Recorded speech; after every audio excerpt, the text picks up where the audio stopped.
Ooh. What's up, good people? It's time for another session of that verbal cardio, man. We back. Oh shit, my bad, my bad. We back. Back in business. We survived, y'all. We survived another week, man. If you here listening to this, if you looking at me right now, if you listening to me right now, we survived another week, man. We made it through. Week by week. That's all we got, man. Week by week, day by day, hour by hour, minute by minute, second by second, man. That's all we got. That's all we got, y'all, man. Hang in there. We done made it through the election. Whatever side you was on, we made it through. You still gonna have to drink your water. No matter who's in office, you still gonna have to drink your water, shorty. You still gonna have to survive. You still gonna have to pay your bills. You still gonna have to make it through day by day, hour by hour, minute by minute, second by second. We out here, man. I want to give a shout out to the patron saints in the building. Miss Man, Markiki, Miss Kia, Charles McPherson, Crunchy Apple, Gravy Train, Anthony Bell, Simone L, Mishi, Tony Ant, Passionate for God, Miss Ma'am, Engagement Engineer, okay, Candy Cammy, Cat James, To Chelsea, was there Shalita Willis, Charlotte McPherson, Blue Magic, Miss Josie, AJ,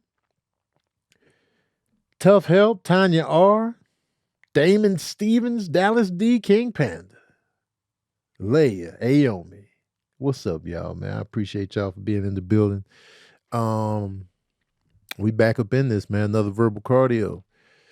I hope whose birthday is it? I see y'all saying happy birthday in the chat. Whose birthday is it?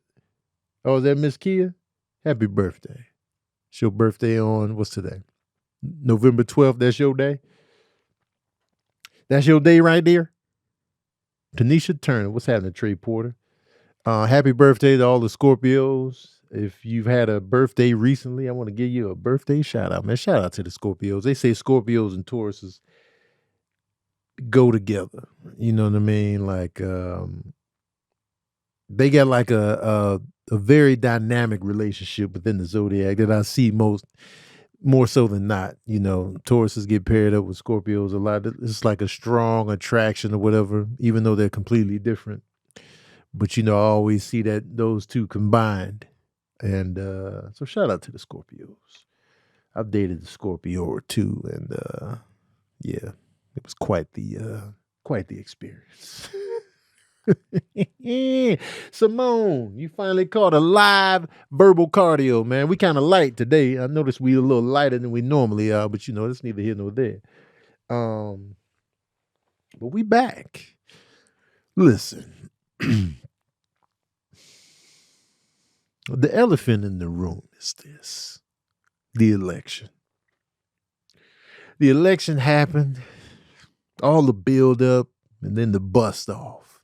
The political bust off, as I like to call it. Because the election process is all a big jerk off until the bust off, and then depending on what side you're on, you're either disappointed or you're happy.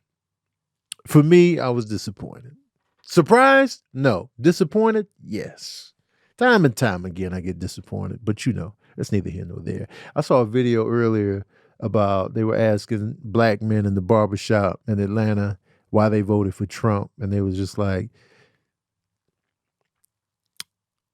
Harris didn't stand on nothing. She wasn't standing on nothing. You know, Trump stands on something. He be standing on something.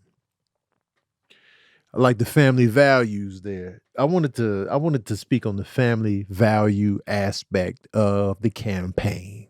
All right. When we talk about family values, we talking about man and woman, household, the kids, the whole shebang, the nuclear family, right?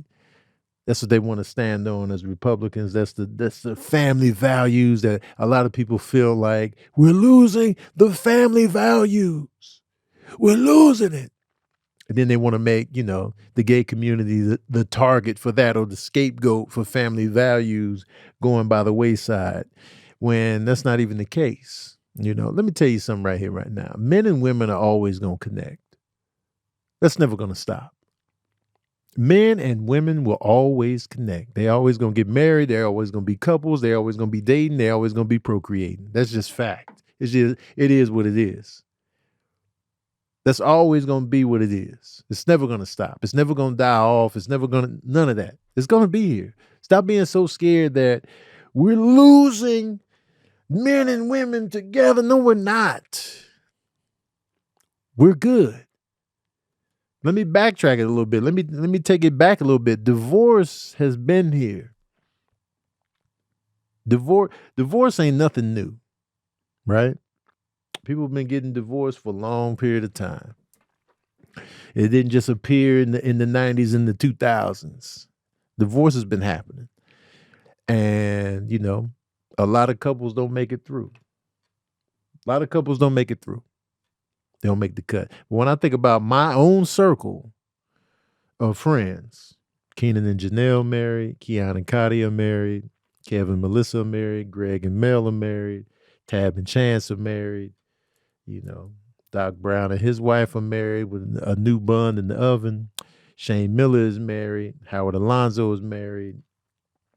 So many married people in my circle. Marriage is out here. Mishi's married. Shan is married. So it's still out here. It's still cracking. It's still popping. It's still happening. This whole fear mongering of we're losing the family. We're not. And let's be clear about this too. Just because a politician has family values, I'm not even going to get on, Donald Trump. What, he on his third marriage? That's neither here nor there. He on his third marriage. That's neither here nor there. At least he married though, right?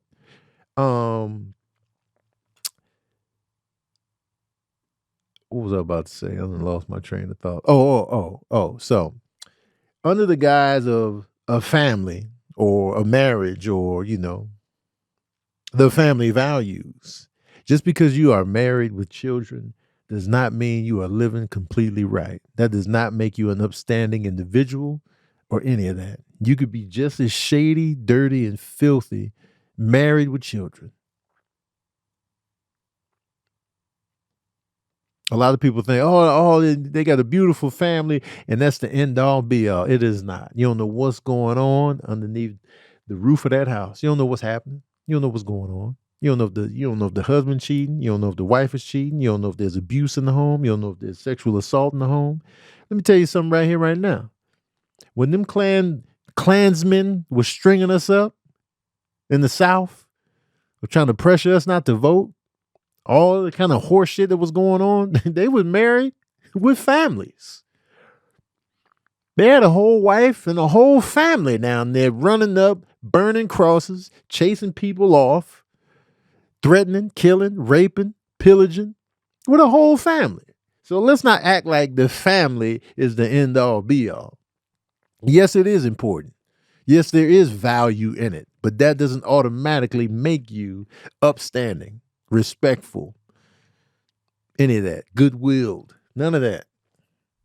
So we gotta dig deeper than just saying, they married with kids. Okay, what else? What else is going on?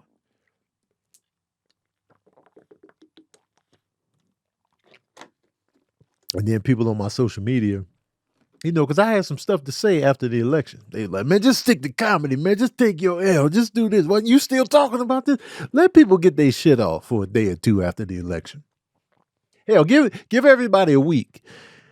They've been running their little campaign for months. Let people get their shit off for a few days without you coming in here. You still talking about it? Yes. Yes, I'm still talking about it. Let the aftermath settle.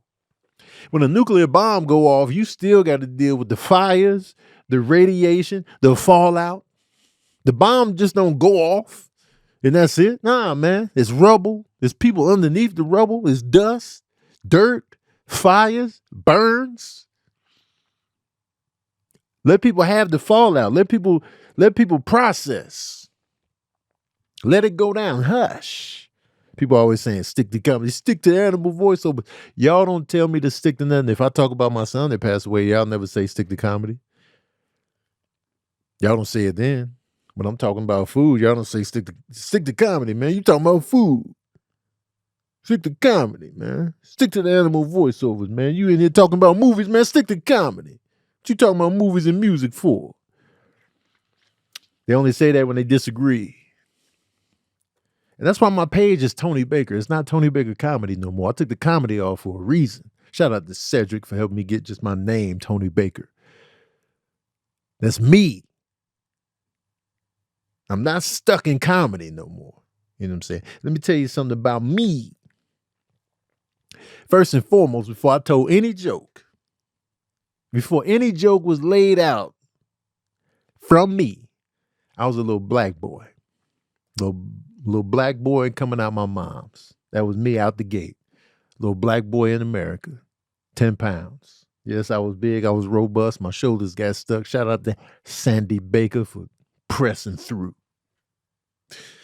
Black boy off the top. That automatically comes with history in this country. Out the gate, a human being. Before you knew my path, before you knew anything, that humanity is what's first. I'm living, I'm breathing, I'm experiencing stuff.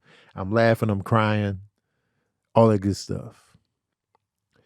Y'all got to stop censoring people just because you disagree.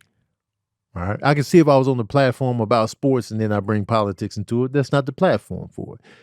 You know, I can see if I was on somebody else's platform talking about politics and racism. That's not the platform for it. But what my platform is my name.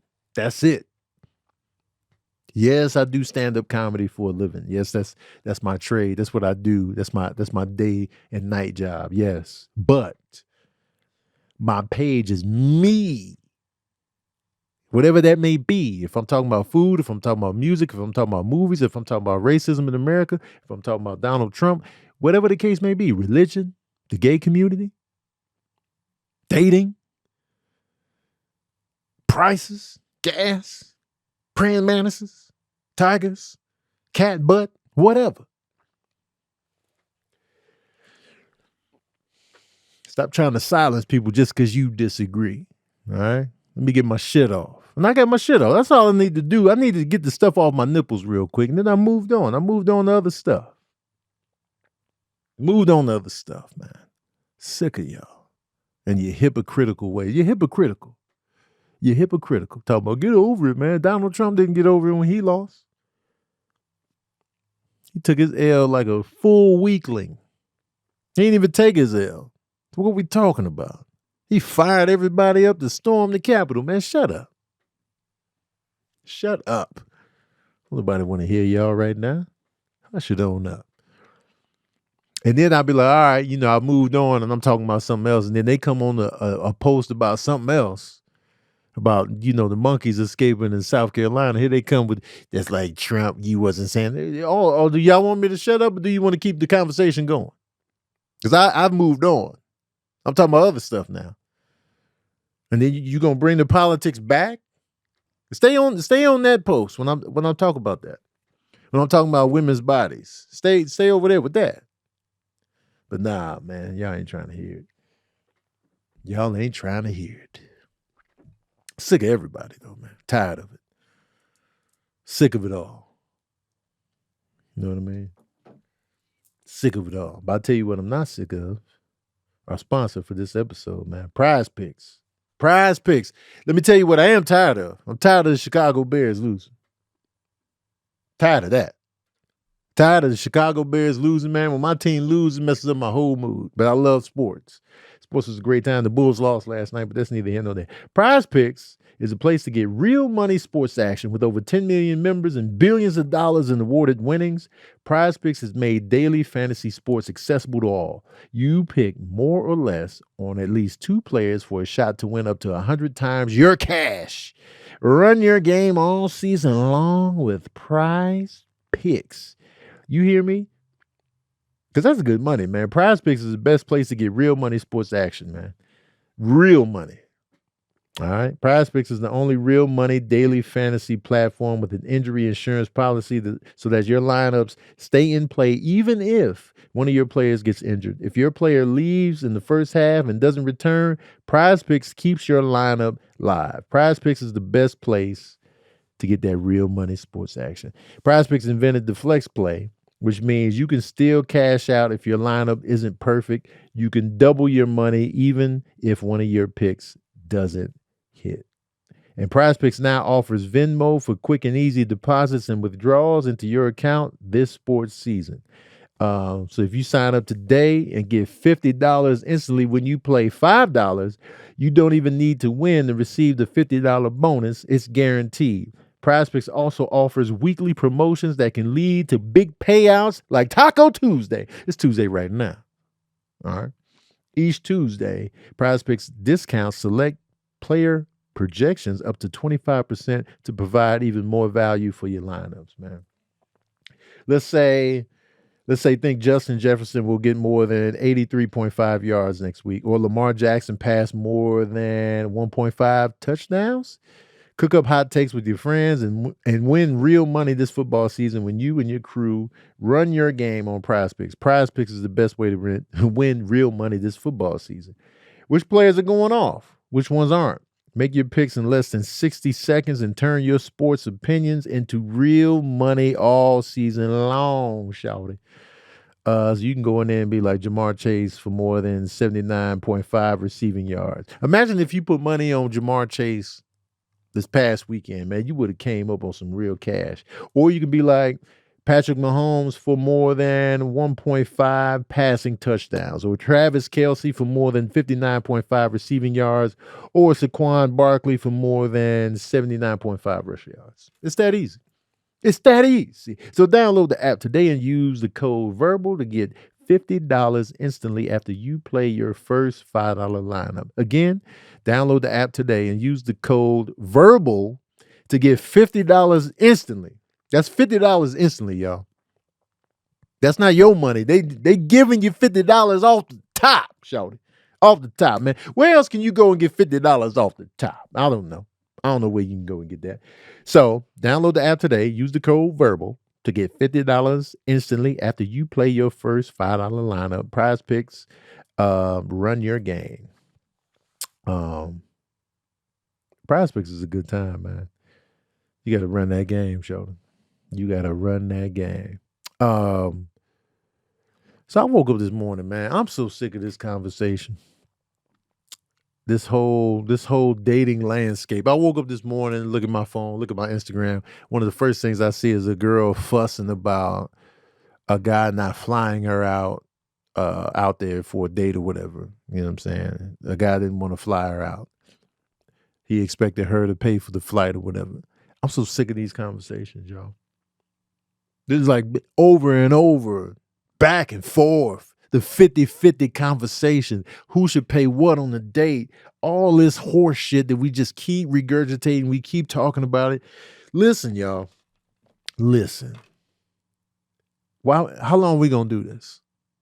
How long are we going to do this, y'all? Put the simple parameters in play. If you want to spend time with someone in a romantic fashion, don't even have to be a romantic fashion. If you want the company of someone in this big age, in this day and age, I want to see you, I want to take you out, let me take you out, you pay. Why is it so hard?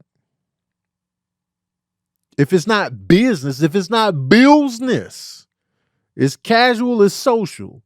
If you invite somebody out, you pay. Why is that so hard? I'll be like, yo, man. Hey, yo, Dominique, man. Let me take you to Portillo's. I'm paying for that shit.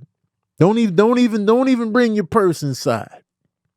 Unless you got lip gloss in there, you don't want your lips to be ashy because you eating. And if sometimes when you eating and your lips can get ashy when you're eating, and then you got to keep the lips moisturized because sometimes the lips get ashy when we eat.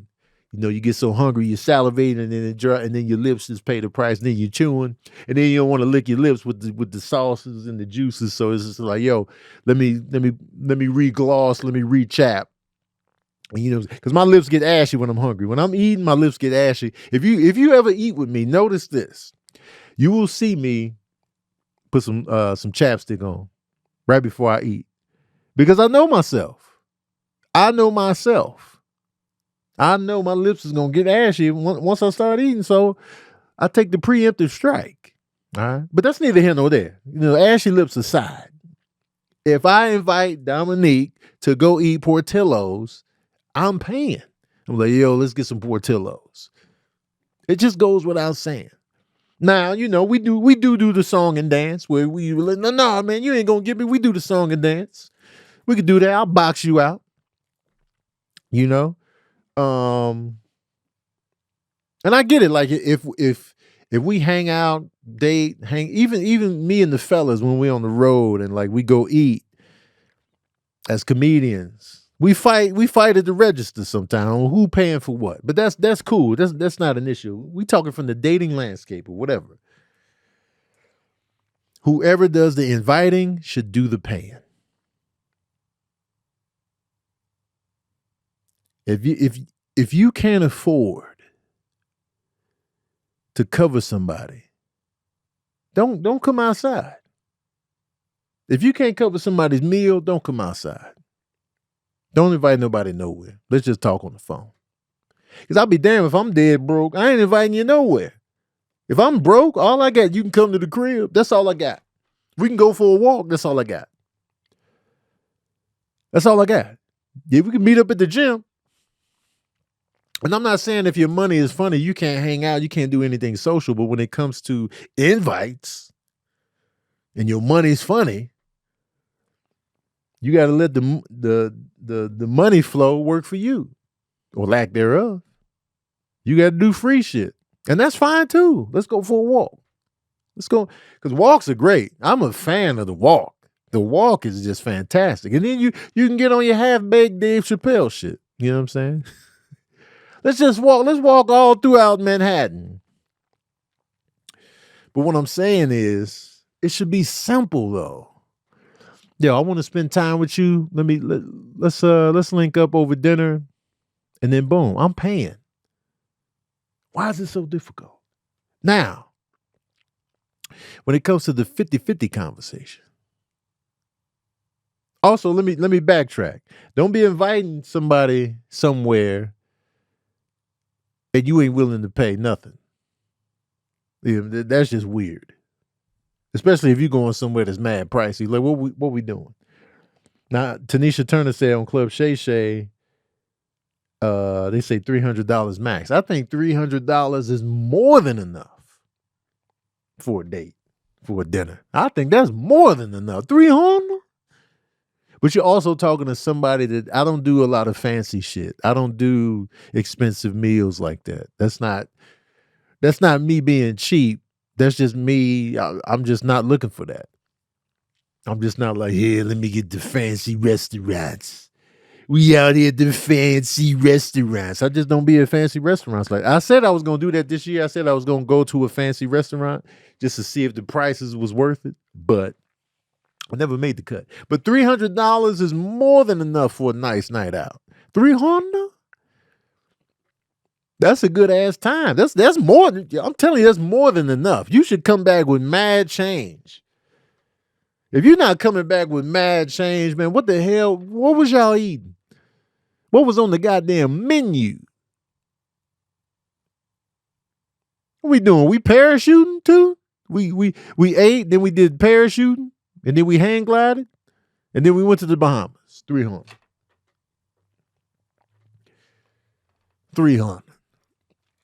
But I wanted to say this too, the 50-50 conversation. Tired of this shit. The 50-50. Listen, man. If y'all are in a dating landscape, and I know y'all out here heavy, and some of y'all looking for love tough. You just looking for love desperately. I'm looking for love. I'm looking for a relationship. I'm single. I'm tired of being single. You can see it. You can smell it all over social media. You can tell who really out here looking and choosing. You can tell who laid back in the cut. You can tell who like to keep their stuff low key. And you can tell who's desperately out here looking for love. And some people really do not like being alone. That's a very real thing, and it's very prevalent. I see so many people just out here. It's a person after a person after a person. I'm just like, God damn, you really out here you just can't be alone for 1 second. Now, mind you, I'm on the other side of the fence ridiculously to where I'm scared that I'm too comfortable in the single life. Like I'm like, damn, I mean, I might just stay here. It scares me sometimes. I know I'm gonna end up in a relationship, but it just scares me sometimes how comfortable I am alone. Cause I'm in my lazy phase, and we're gonna circle back to that. The 50-50 thing, right? People need to be straight up from the jump. You need to be transparent. You need to be straight up from the jump. If you in these dating streets, be transparent from the jump. Don't be trying to look cool. Don't be trying to look glossy. Don't be trying to look extra clean. Be transparent out the gate of what you like and what you don't like, what you do and what you don't do, what you're looking for and what you're not looking for. If you out here looking for somebody to take care of you, if you want to just move in with somebody and not pay a single mortgage or rent bill, if that's what you're looking for, say that out the gate. Because there's some people out here be like, I'll take care of you. I'll pay your bills. There's some, I don't know why I got them sounding like that, but they out here. I'll pay every bill. Just let me take care of you. They out here. If that's what you're looking for, say that. If somebody's out here looking for a partner where it's just like, yo, man, I ain't going to be paying all the bills. You got to be bringing some finances to the table. Say that out the gate. And ain't nothing wrong with either one. If you want to be taken care of, ain't nothing wrong with that, because there's somebody out there that's going to take care of you. It could be a sugar daddy. It could be a creepy looking white man. You never know. But there's somebody be like, I'll pay for everything. They out there. And then there are certain people that's like, yo, I'm looking for a partner in this. I'm not looking to just be taking care of you out here. I'm looking for somebody that got her own thing going. I got my own thing going. Let's come together 50-50. And there's nothing wrong with that either. And I know y'all want to get on what the Bible say. Everybody ain't moving by what the Bible say, too. You got to keep that in perspective. Everybody ain't moving on what the Bible say. Everybody ain't Christian. Y'all got to come to that realization. Everybody ain't Christian. Everybody ain't following the Bible to the letter. That's another conversation you got to be transparent about. Off the top, what we looking for. All right? And if you say you're just going to be taken care of, you don't want to worry about the mortgage or the rent or the utilities. Well, what you doing? Well, I'm gonna hold the house down, which is real work, there's value on holding the house down. There's value on keeping the house clean, cooking the meals, taking care of the kids if you got them. Super value in that. But you're going to have to be on your goddamn job. Now, if the breadwinner is coming home and cleaning up more than you're not on your goddamn job. If the breadwinner is coming home and cooking more than you're not on your goddamn job. Because if that's all you're going to do, if that's going to be your sole focus, the breadwinner should come on and be like, damn, man, I don't even get a chance to clean up because you already done it. I mean, that's all I'm doing. It's supposed to be like that, to where it's like, damn, you cleaned up, man. You vacuuming again, man. It's got to be like that if that's all you're doing. You ain't got no 9 to 5. You ain't got no job. What else is you doing?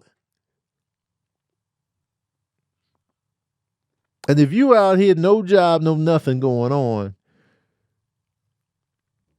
I don't see why the house ain't clean. I don't see why you're not cooking. If you can't cook, that's fine. We be like, yo, you can't cook. I'll do the majority of the cooking, or we'll just order food out or whatever.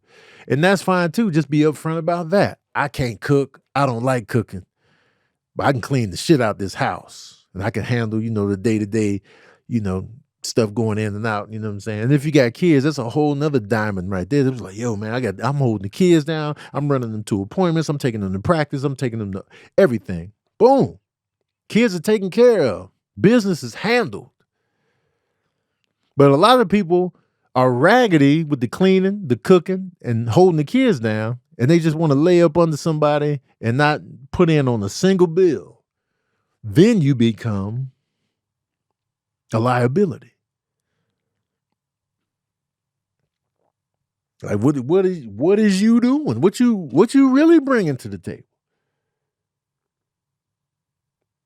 So you got some of that going on. So you got to be careful of that. Where it's just like you just want to live for free. All right. But people aren't willing to have these conversations early on. Everybody want to look good. Everybody want to look appealing. So they leaving stuff out and they leaving what their true wants are. Or you say what you want. You tell somebody, you super transparent. You tell somebody what you want and what you're looking for. And then they tell you, well, I'm not really looking for that. And then y'all press forward. When y'all have clearly stated two different viewpoints, two different wants, two different needs, you're like, all right, we'll see what happens down the line. Down the line, it's going to get musty. It's going to get raggedy. Because y'all already look past it like, yo, I don't want to be taking care of nobody. I want to be taken care of. Well, yeah, well, let's keep moving forward. Hold on. That has to be addressed. What are you willing to compromise on to make this relationship smooth? Because y'all looking for two separate things, but y'all still gonna press forward? What you think gonna happen? What you think gonna happen? Like for me right now, everybody on my neck about dating. Everybody like, who Tony dating? Let's fix Tony up with such and such. Tony, who you got your eye on? Tony, you should listen. I'm in my lazy phase. In terms of when it comes to dating, I'm in my lazy phase. I don't know where to go. I ain't got no plans. I like being in the house. My movie theater is close to me. I run my little errands. I go to the movies. I go to the gym. I walk 5 miles. I play Call of Duty with my family and friends. And I'm perfectly content and happy with that. I don't feel the guilt of having to entertain somebody. I'm just out here just enjoying my little self. And I'm transparent about that. I say that off the rip, man. I just be in the house. I barely come out. I'm horrible at selecting places to go. I might go out and eat and build one time, and then I tuck back in for 2-3 weeks. I don't have dating factored into my schedule. It took every fiber of my being to just travel this year that wasn't work related. I had to force myself to travel. I had to force myself to go to Seattle. I had to force myself to go to New Mexico for great reasons. I had a great time. It was fantastic. I'm like, man, family. It was family on Seattle, family on New Mexico. It was fantastic. But I had to be like, I'm going somewhere. I'm going. It wasn't like a deep yearning. Well, I did miss the family, but you know what I'm saying? And then I went to Atlanta recently. But then I handled business in Atlanta, so it doesn't really count. But I went to Atlanta for a few days, you know what I'm saying? I was out there. Then I went to Mexico City for work. I went to Cabo for the wedding renewal. That's all I did this year. And I tugged right back into the house.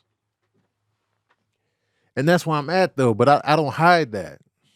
You know? When I talk to women, I'll be like, listen, I'll be in this house. What you be doing? Like, when we gonna connect? All right, we can do something. Yeah.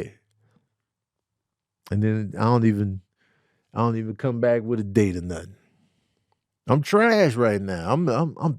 I like the house. And then I don't want to be creepy and be like, just come to the house. Cause then you're gonna be like, we got to go out, we got to do other stuff. I don't want to just come over. All right. But that's the vibe I'm on. But I'm honest about that. I'm transparent about that. Maybe I'll be back outside next year. Maybe not. I'm gonna be working again. I'll be working again. So it's just like, oh man, he gonna be working again. And I could be considered boring. Like he just want to be in the house all the time. The house is fun, man. You know how hard I work to have a house I love to be in? I've been building up to this for centuries. And now that I actually bought a house and I'm just remodeling for my taste now, good luck seeing me outside. Good luck. Y'all might not ever see me again. Now, you just gonna have to come over. And if coming over ain't your thing, then hey, I see you around. Because I let it be known where I'm at, man. All you got to do is let people know where you're at, what you on, and then y'all can either be like, you can either compromise or be like, you know what? I don't think we matching right now. And that's okay if y'all not matching at the current time. It's okay. Because then it's going to get more difficult later on down the line when you're trying to force shit. Or you already balls deep. Now it's just weird. So, stop making everything extra complicated and extra hard, man. Jesus. Sick of it. We shouldn't be having these back and forths all the time, man. Listen, when I do step outside and I want to do something, I want to go somewhere, guess what? I'm gonna be like, yo, let's go to let's go to such and such. And I got you. Or, you catch me outside, maybe after the show, you wanna go get something? Well, catching me after the show is tough, because I'll be tired.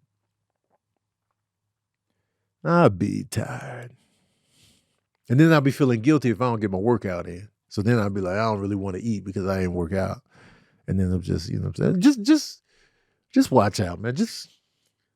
Ladies, you're going to get your feelings hurt with me. You're going to get your feelings hurt with me. That's all I'm saying. You're going to get your feelings hurt.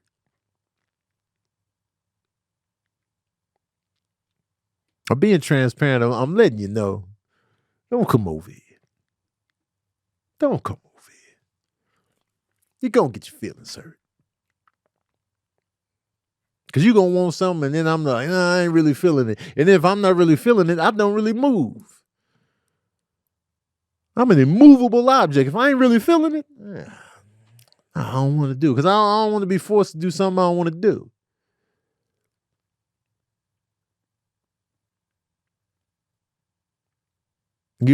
So it's what it is, man. Just be real, y'all. Just be real out here. Just be real. I'm saying, like, you going to find love, man. Stop looking so hard. Stop looking so hard. Some people are so desperate to be in a relationship, they'll get with anybody just to be in a relationship. I got somebody. Is it legit? Y'all going to match up for real? For real? Y'all going to match up?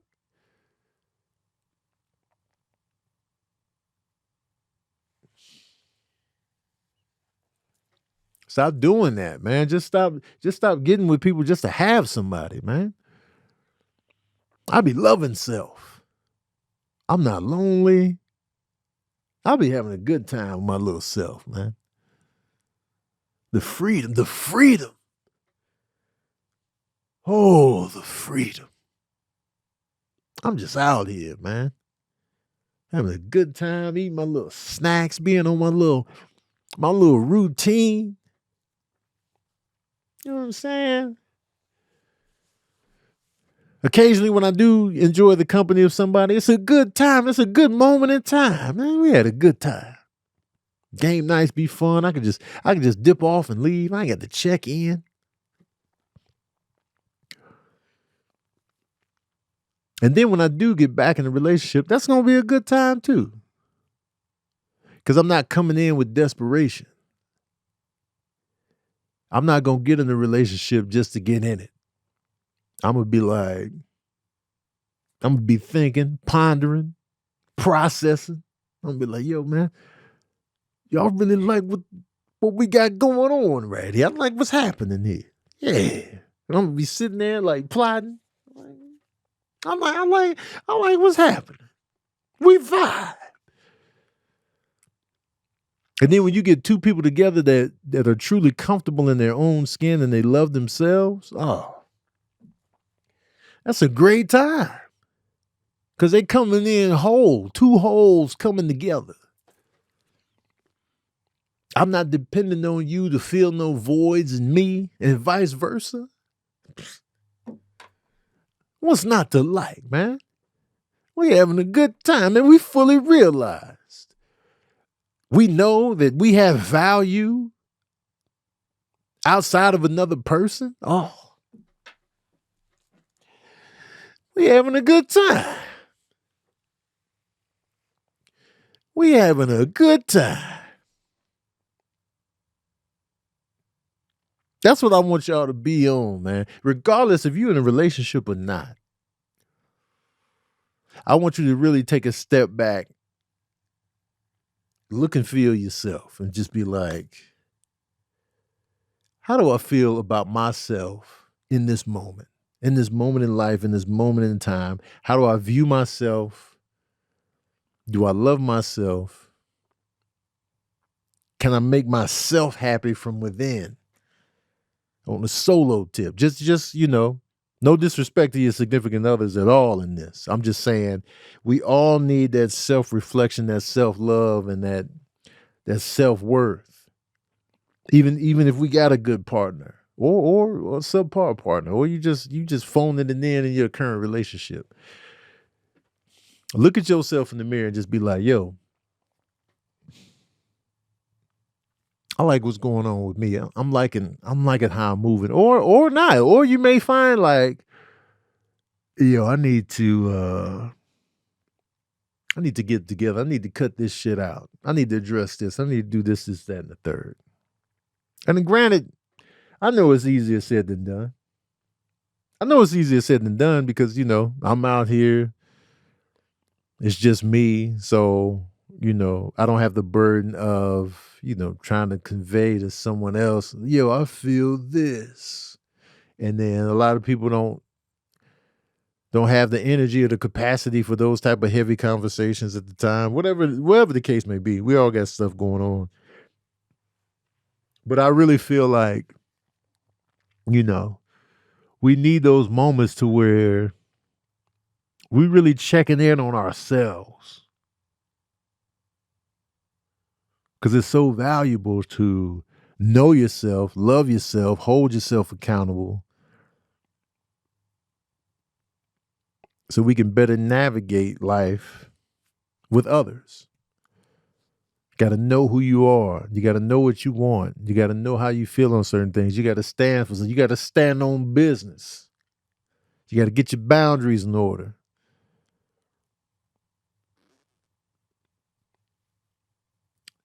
And then that's when I really feel like you'll make real breakthroughs in like getting through life on your terms.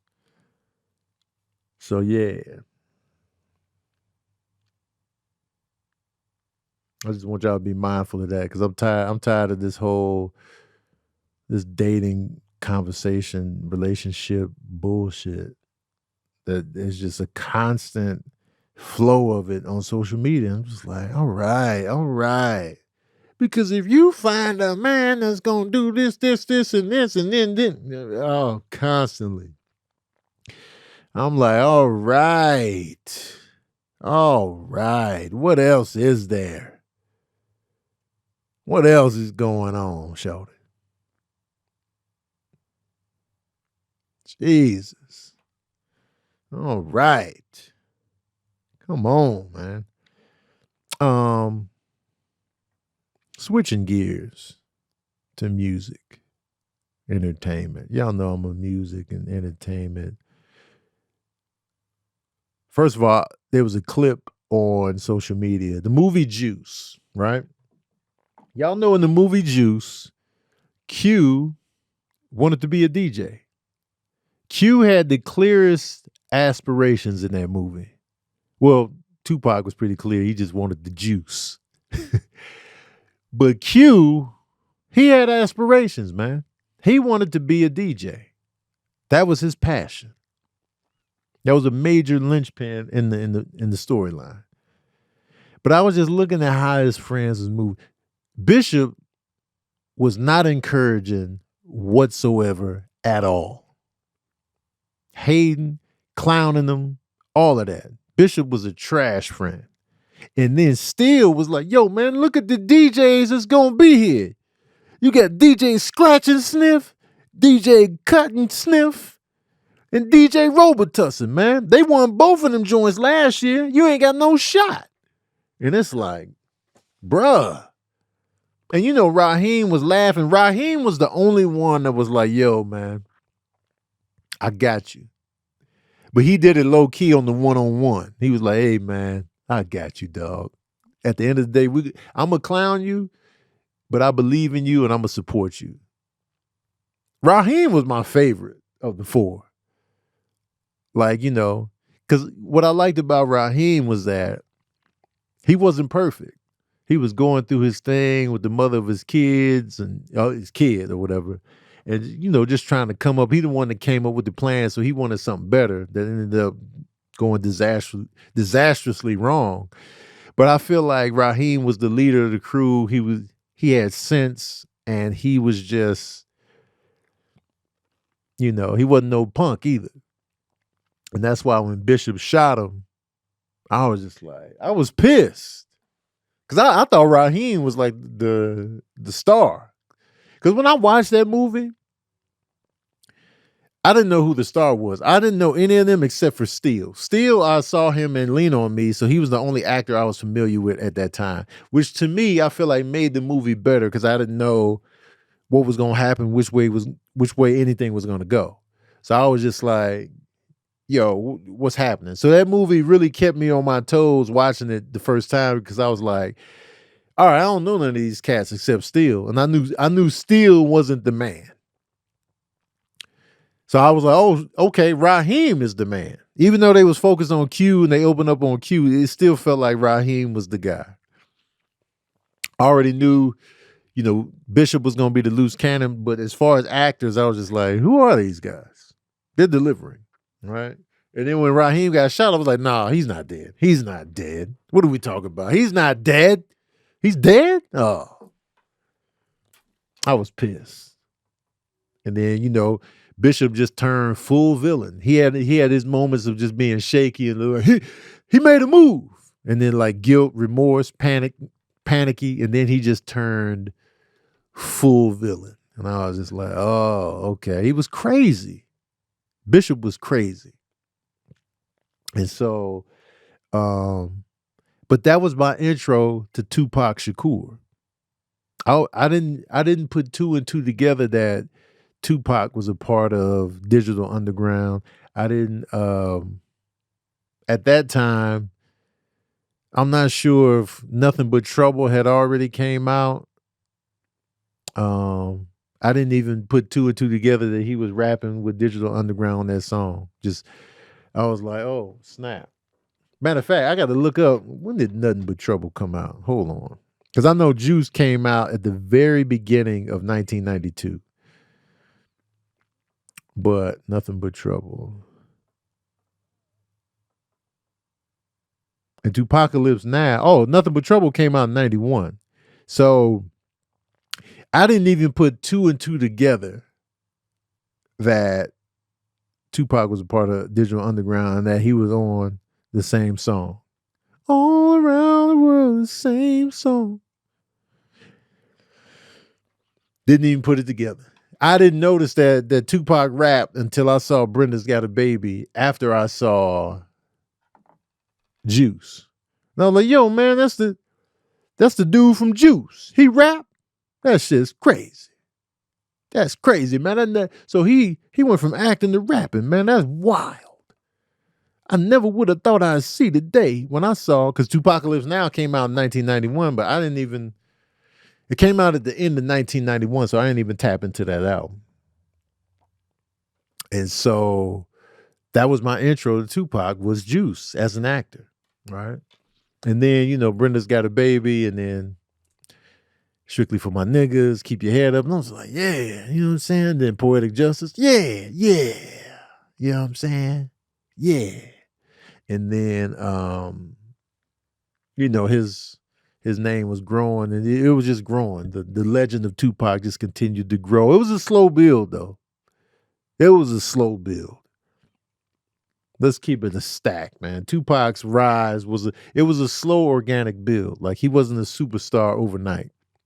And I know that's the history we like to paint about Tupac. He was a star overnight. No, he wasn't. It was a process. The Tupacalypse Now album wasn't cracking like that. It didn't explode like that. And then, it was the movies, it was the music, it was like boom, boom, boom, boom, boom. And then it was like, slowly building up.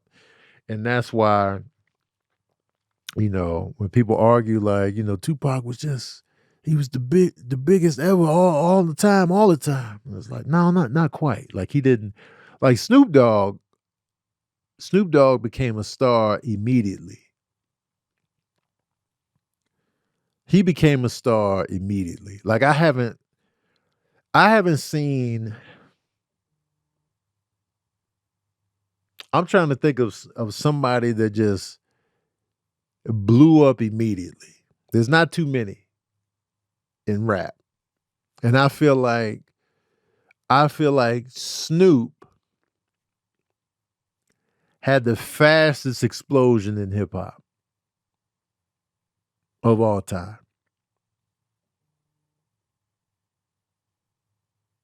Because Snoop's debut was Deep Cover, and they were just like, yo, who is this dude? Followed that up immediately with Nothing But a G Thing. He opens that song up, and it's just like, yo, this thing right here, this is just 2 songs. And we already just like, and Nothing But a G Thing was one of the biggest rap songs of all time. On the second, you know what I'm saying?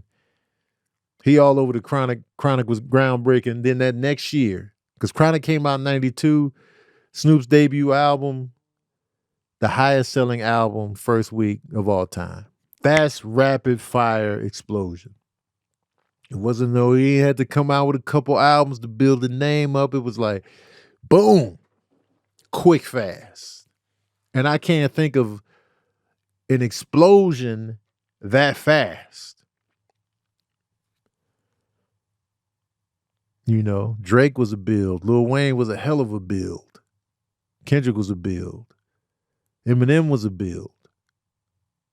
Nelly was a build. Vanilla Ice. No, 50 is not that. 50 got his album shelved, and then he did the mixtape grind before he did Get Rich or Die Trying. So he put a little something. He was buzzing. He made that song How to Rob. Then he got shot 8-9 times. That's in the news. So it was like a lot of news outside of the music building. Then the mixtapes. Then the beef with Ja Rule. It was like a build up before he exploded to. It was a whole like little rollout run. But Hammer didn't explode right away. Please Hammer Don't Hurt Him is not MC Hammer's debut album. That is not his debut album. Hammer was already out. He already put an album out, and he was already, let's get it started. It wasn't a fast explosion like that. It took some time.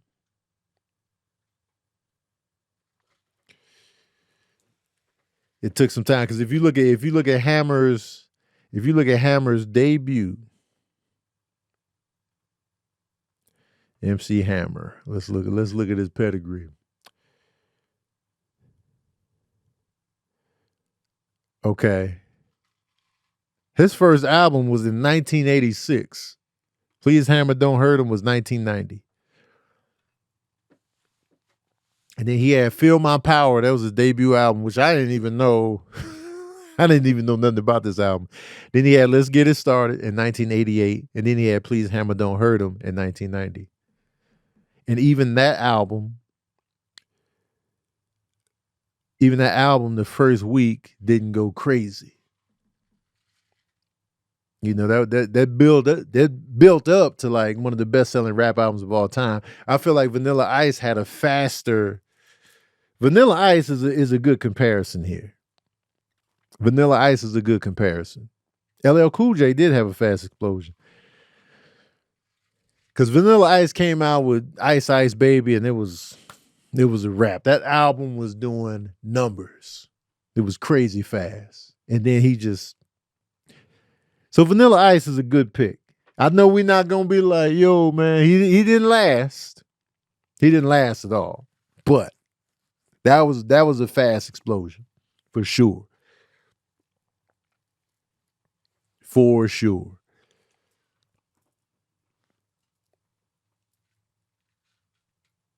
Lauryn Hill on the solo tape. We can't count Lauryn Hill because the Fugees put out an album already.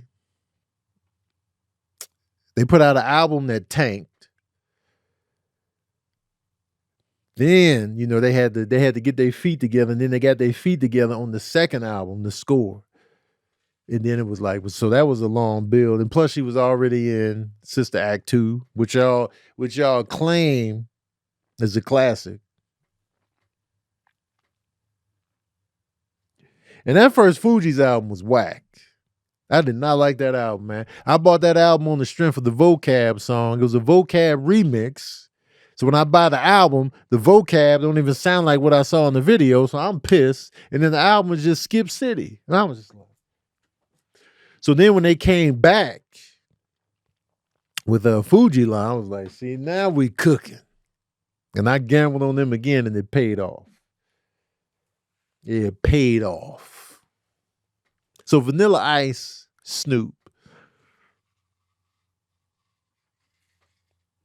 LL Cool J, quick starts. But I wanted to rank Tupac albums. Since we on Pac, we transitioned from Juice, Pac. I want to give my ranking, and I want to see y'all ranking too. I want to give my ranking of Tupac albums before he passed. So I'm throwing Machiavelli in there, and I'm stopping at Machiavelli because all those albums that came out after he passed, I just feel like they were just scrambling to get their feet together just to put some stuff out, rather than it being like an organic album that he actually worked on.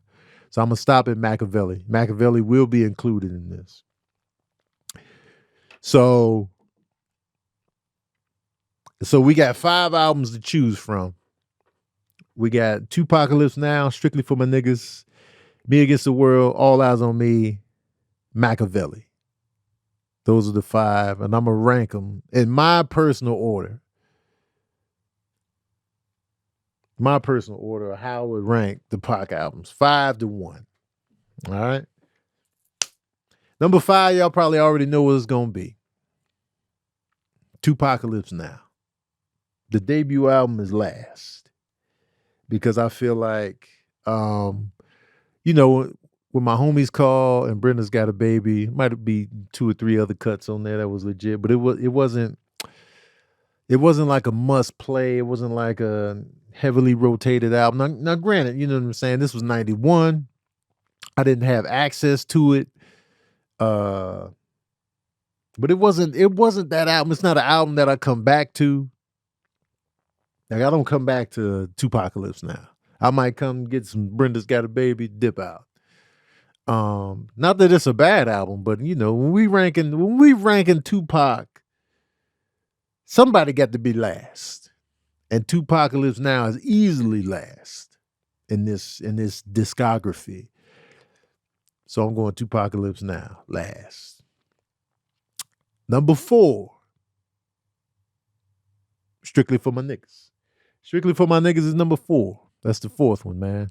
Keep Your Head Up was fire. I Get Around. It was like, yo, man, we having some fun. Ain't he coming with the message? You know, he has some great singles on there. He had some great singles on that thing. And I was like, yo, man, these is fire.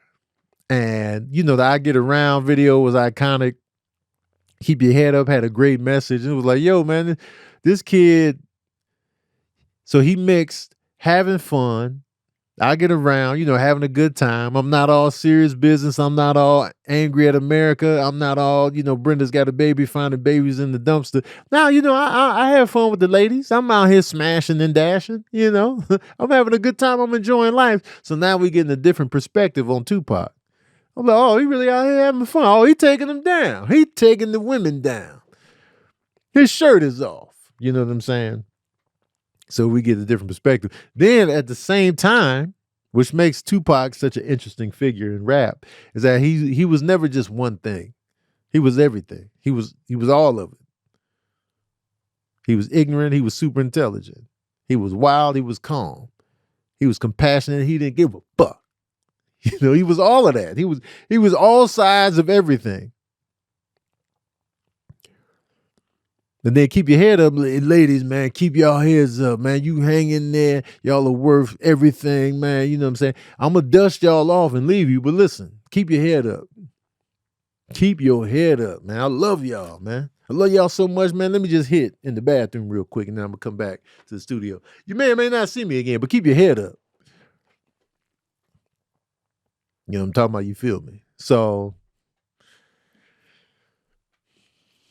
I'm gonna get strictly for my niggas at fourth spot. Number 3. This is where the wrestling starts. This is where the tussling is gonna start right here, right now. This is where we go, because I think pretty much if we all made our top 5, y'all probably had those same 2 albums as 4 and 5. This is where the wrestling and the grabbing and the microphone tussle noise is coming in. Number 3, All Eyes on Me. All Eyes on Me. I'm putting that at number 3.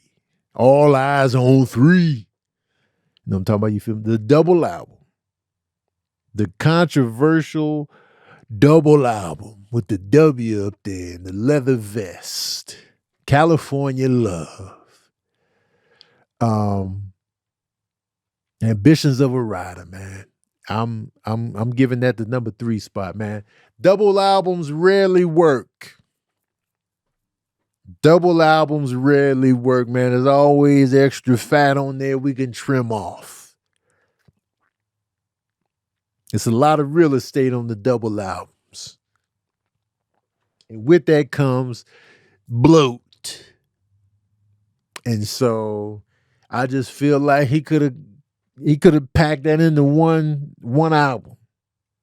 He could have consolidated all that into just one fire ass album. I mean, All Eyes on Me was fire, but it could have been even more fire. Could have been even more fire if they just, you know what I'm saying? Just trim the fat, man. The album has some love handles. So that's the thing about All Eyes on Me. I just feel like if he would have consolidated that into just one 15-track album, woo. What are we talking about? What are we doing? This is fire. But you know, All Eyes on Me became legendary. You know what I'm saying? And it's crazy that him and Biggie got 2 legendary double albums. It's crazy. When you talk about rappers that are beefing, in many cases, there's a lopsided situation going in the midst of the beef, right? When you talk about 50 Cent and Ja Rule, Ja Rule declined while 50 elevated. But this particular beef, Biggie wasn't no slouch in terms of the sales in the midst of the beef. Like Biggie was doing numbers. Low key, Biggie sold better than Tupac. His double album had a higher first week sales, and even now it's certified higher than All Eyes on Me. And Ready to Die, Biggie's debut, outsold Tupac's first 2 albums together. Shit. That's crazy. And then Biggie also put out a fire double album. You know, you could trim off some of the fat, but it wasn't a lot of fat on that album. That's crazy. Anyway, that's number 3. Number two, Machiavelli. Machiavelli, my number 2. I'm putting that right at number 2. Machiavelli was short and sweet and just fire and robust. I really like Machiavelli. Not a lot of fat on that bone right there. It was a good time. Tupac was firing on all cylinders lyrically. It was dark. It was moody. There's an energy on that Machiavelli album that's like there's like a spirit on it that's like it's very somber. It's very like because we know like we just lost Pac. He was murdered. So we listening to the album with different ears now. We've gone beyond just we just gonna have a good time. Oh, this is about the beef. Now he is dead now. So there's a eeriness to the whole album. There's a vibe there. That's just even when you listening to Live and Die in L.A., you're still just like there's still like a dark tone surrounding this whole album. And to me, even though it was a dark tone, it was a dark energy. There was a sadness there. There was loss. That adds to the quality of the album for me. Hail Mary, that's haunting, man. You can taste the ghosts on that song. It's crazy. But like the gem, even that song crazy, there's a spirit on it that's just very haunting and like poetic and like sad and real and like. And I want to say this about a Tupac album that came out way after he passed that also gives me that same feeling, but on a different lighter note is I Wonder If Heaven Got a Ghetto. There's like a feeling of there's a spiritual energy on it. I wonder if heaven got a ghetto. Who? It's like the melodies and the harmonies and the way that he's rapping. Even the way the video was set up was crazy. But that was on a later album anyway. So Machiavelli, man. Machiavelli number 2. And number 1, it goes without saying because it's the only album left. Me Against the World. Me Against the World is my favorite Tupac album of all time. That to me is his bona fide jam right there. Because I feel like we got the truest essence of Pac as Pac. This wasn't angry beef Pac. This was more, Tupac was going through a lot at this time. And he was angry, but it was like a different type of anger. It was more anger at like, life and society. And we still getting those tough, real human moments too. Like, so many tears just thinking about, loved ones lost. And, I see death around the corner, worried about his own demise. And like, I just feel like that was the perfect version of Pac. Because All Eyes on Me, he was just like, he had a vendetta and he had targets. Like very real individual targets. It was just like, yeah, man, yeah. And West Coast, West Coast, West Coast. He had like an agenda. But I feel like Me Against the World, it was truly him within himself, if that makes any sense at all. And I feel like that's when you really tap into like the artistry of Pac right there on that album. Because it was so many different facets of Tupac within that same album. So I'm going to go Me Against the World is my favorite Tupac album of all time. Me Against the World. And So Many Tears is my favorite Tupac song of all time. Back in elementary, I thrived on misery. Left me alone, I grew up amongst a dying breed. Some of mine couldn't find a place to rest until I got the thug life tatted on my chest. Heaven, can you feel me? I love that song, man. Shock G on the production. He took it all the way back to the essence, to the beginning of his career. And Shock G gave him a gem of a song, one that really resonated with me and like countless others. I always feel like, you know, when I bring up So Many Tears, people be like, man, So Many Tears. Because a lot of people go to the California Loves and the Hail Marys and the I Ain't Mad at Yous and the Keep Your Heads Up and the I Get Around. But So Many Tears, though, I feel like that really resonates on a different level with people. And I feel like that's what makes that song so eternal. Anyway, that's how I'm ranking those. And I want to know what your rankings are, man. How you ranking Tupac's 5 albums that I consider the albums he really worked on? Let me know your 5 and how you rank them. I want to know. I want to know everybody's 5. And I also want to know your favorite Pac song of all time. All that good stuff. It's good to be back. I appreciate y'all. Shout out to the Patron Saints for sitting in here listening to all of this. We talk politics, we talk dating, we talk Pac, we talk water consumption. We out here, man. I appreciate y'all. Shout out to the Patron Saints. Shout out to Amir on the 1s and 2s. And thank you for tuning in to another session of that verbal cardio.